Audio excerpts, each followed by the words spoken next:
Happy Wednesday, everyone. Hope everyone is having an awesome week. We will wait for people to get on. Hi, Rachel and Linda and Brenda.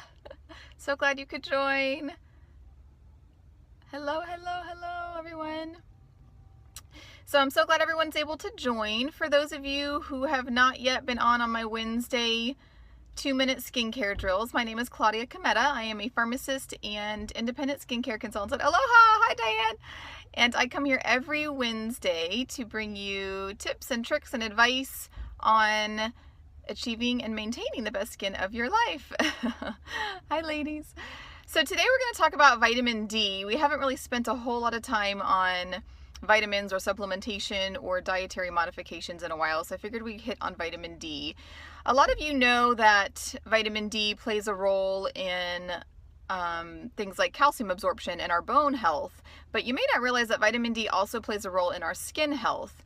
So we do get a lot of our vitamin D from the sun. So sunlight actually hits precursors on our skin that then help our liver and kidney to convert vitamin D to an active form that our body can use. We also get vitamin D, another form, from our foods. So we do get it from a few different sources. However, sometimes in some cases, neither are sufficient and we end up with vitamin D deficiencies. That is typically sort of diagnosed with a blood test, but also with some symptoms that go along with that. So the foods that we get vitamin D from are typically fortified, things like orange juice and yogurts. Those foods are fortified with vitamin D, but also we get it from fatty fishes like salmon, also liver and egg yolks. So a few food sources of vitamin D. Again, the sunlight is a huge source of active forms of vitamin D getting converted as well.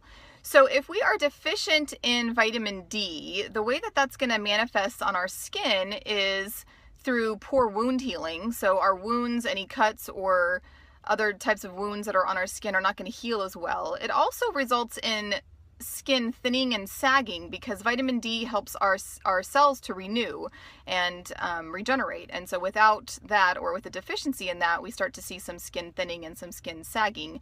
Also, it contributes to acne, so some breakouts, because vitamin D is important in our immune system function, and if we don't have a strong immune system, then we can have some bacterial overgrowth and excessive oil production, which of course leads to acne breakouts. So a few reasons why vitamin D plays a pretty strong role in our skin health. So how much vitamin D do you need? The recommended daily allowance is actually somewhere between 600 and 800 international units a day, which is just based on your age, but 600 to 800 international units a day. Most of us are getting enough of that if we take a multivitamin along with some sun exposure and some of those foods in our diet. However, some of us who may live in cloudier areas or who aren't getting enough through our diet may be deficient, and that again would be determined by a blood test. In those cases, your dose that you might need to supplement would be higher, and that could be a couple thousand international units a day, up to maybe 5,000 international units a day, and that would just depend on what that blood level result was. So I just wanted to make sure that you guys know it's important to get your vitamin D. If you're questioning whether you're deficient, make sure that you talk to your doctor about that. They can do a very easy blood test. If you're experiencing poor wound healing or, active breakouts or other symptoms that may suggest a vitamin D deficiency, let them know and they'll take a blood test. Make sure your vitamins, if you're taking some, have a sufficient amount in them.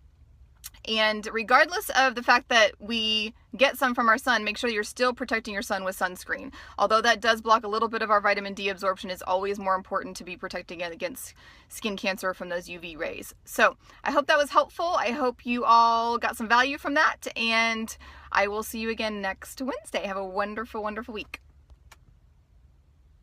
Oh, thank you. Thank you.